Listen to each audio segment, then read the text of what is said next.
person. Like Bible வந்து purpose of marriage எப்படி define பண்ணுது, and அது ஏன் வந்து before choosing a partner it is very important to know it. John Piper இந்த மாதிரி எழுதியிருக்காங்க, marriage is not mainly for romance and it's not mainly for sex.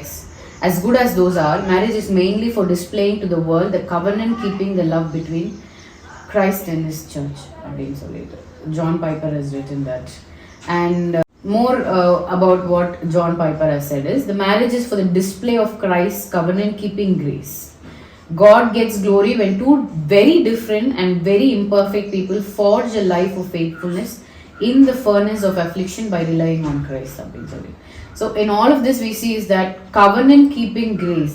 Last episode we were talking how much of a important it is to in front of church when we are saying that covenant that we are making, வாழ்விலும் தாழ்விலும், to have and to hold அப்படின்ற அந்த ஒரு விஷயம் வந்துட்டு, it's very important you are making a covenant in front of God and in front of God's people.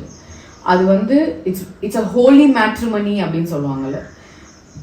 நிறைய பேர் நினச்சிட்டு இருக்கிறாங்க மேரேஜ் இஸ் கல்யாணம் பண்ணிட்டா சந்தோஷமா இருக்கலாம். அஃப்கோர்ஸ் சந்தோஷம் is a part of marriage, yes, it is God given joy that is you get, it's a by product from marriage. But marriage is more for the process of sanctification and the holiness.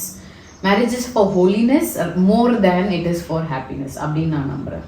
So ரெண்டு imperfect people, so when we are single we have a lot of என்ன சொல்றது temptations and அந்த மாதிரி நிறைய விஷயங்கள் நம்மளை சுற்றி வருது. பட் ஒரு மேரேஜ்ன்ற அந்த ஒரு இதுக்குள்ளே நம்ம வரும்போது we are able to keep ourselves holy, like இன்னும் more sanctified, taking God's love into the world அப்படின்றது I feel is one of the main purpose that we see in the scripture.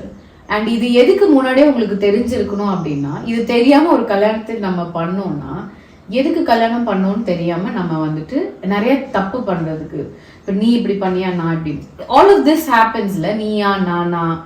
when you come into a marriage and you make a covenant, Bible சொல்லுது you become one flesh, ஒரு சரீரம் ஆயிட்டீங்க, one flesh ஆயிட்டீங்கன்னும் போது உங்களை ஒரு விஷயம் இதை affect பண்ணிச்சுன்னா இட் அஃபெக்ட்ஸ் மீ டூ. இப்போ என்ன யாராவது ஒரு தப்பாக பேசினாங்கன்னா they are speaking about you too அப்படின்னு.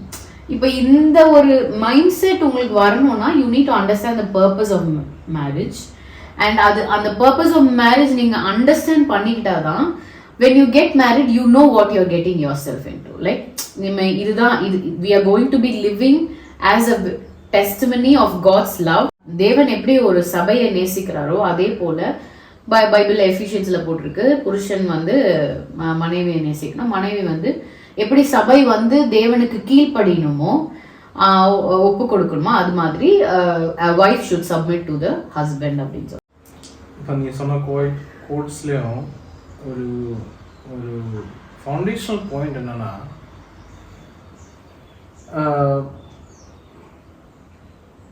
தி ஆஸ்பெக்ட் ஆஃப் செல்ஃப்லெஸ்.